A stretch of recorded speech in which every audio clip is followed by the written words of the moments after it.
Hello and welcome back to Tiki Bar Crimes. Today we're going to talk about the really sad case of Timothy Evans. Now, Timothy Evans was wrongly convicted and executed for the murder of his wife and child in 1950. During his trial, he continually blamed his neighbour, John Christie, for the murders of his wife and child. Now, John Christie was actually the prosecution's prime witness, yet 3 years later, after Timothy Evans was executed, it was discovered that John Christie was actually a serial killer and had murdered multiple other women, including his own wife, Ethel. During John Christie's trial, he even confessed to the murder of Beryl, which was Timothy's wife. However, it wasn't until 2004, so 50 years after Timothy Evans was executed, that he was given a pardon. This case, because of the huge miscarriage of justice, played a really important role in the abolition of the death penalty here in the UK. Now, why was Timothy Evans accused? So, Timothy Evans and Beryl Evans were married, and their marriage wasn't great. Timothy drank a lot, he had a short temper. Beryl supposedly wasn't a great housekeeper, wasn't very good with finances, and they would argue often. They lived in kind of like a set of flats, and neighbours could hear them quarrelling all the time. Neighbours also witnessed violence, physical violence happening between the couple. They had one daughter, Geraldine, and Beryl did get pregnant with another child. However, because they were so poor, they looked to get an abortion. Now, you need to remember that abortion in the 1950s was illegal, so there was no place you could go to get this abortion. It was all underground. Their neighbour, John Christie, offered to perform this for them. So John Christie said, "Leave Beryl with me, I will perform this for you and it will all be sort of done." So Timothy left, and on return, John Christie said, "Unfortunately, it's gone terribly wrong and Beryl has passed away." He advised Timothy to leave. He said their daughter Geraldine will be looked after by a known couple to both of them, and to come back later, he's going to dispose of the body and try and get this all sorted. Now, this may seem ridiculous to us, but remember, this was a criminal offence to provide an abortion for somebody. So in Timothy's mind, he's thinking, how do I not get John Christie in trouble? How do we try and sort of get out of this? So he leaves, and on return, he has no contact with his daughter Geraldine. John Christie doesn't allow him to see her or anything.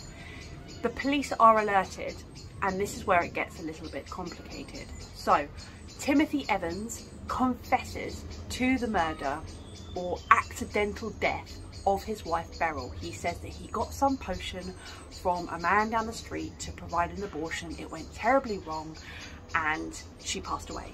He gives them a location of where her body is, but her body isn't there. They then search the garden, so this is a shared garden of the property, and ironically, John Christie has at this point already had 2 other victims who are buried in that garden. The police missed this. They missed, even though they're in shallow graves, they completely missed these bodies. However, they do find the bodies of Beryl and Geraldine wrapped together, and they have been strangled.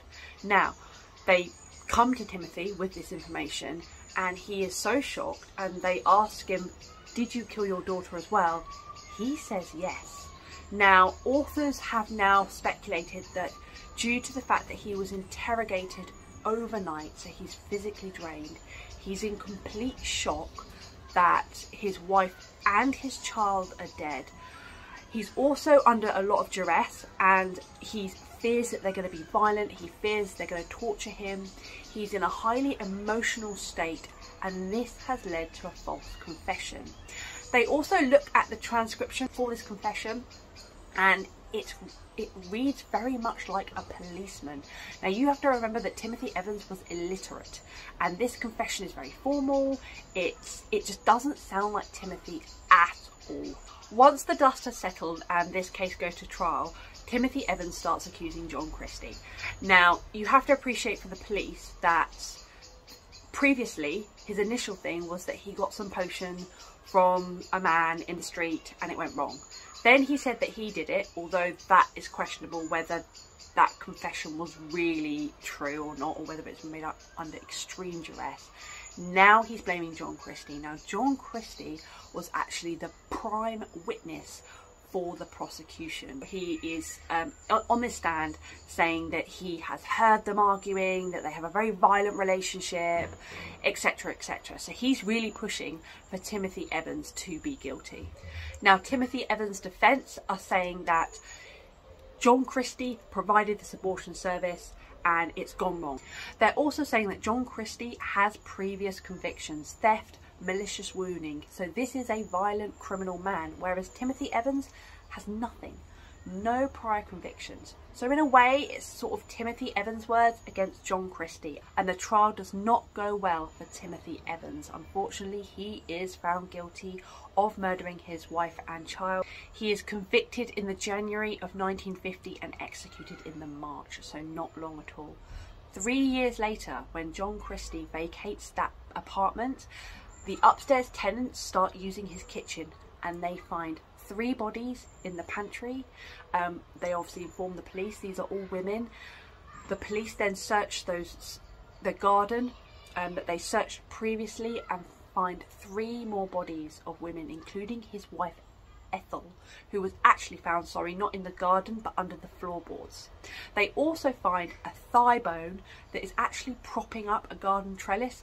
They missed this in the initial search. So there's a lot of sort of police incompetence and just ignorance in this trial. John Christie is then sent to trial. He is tried and convicted for the murders of those women, and he is executed by hanging.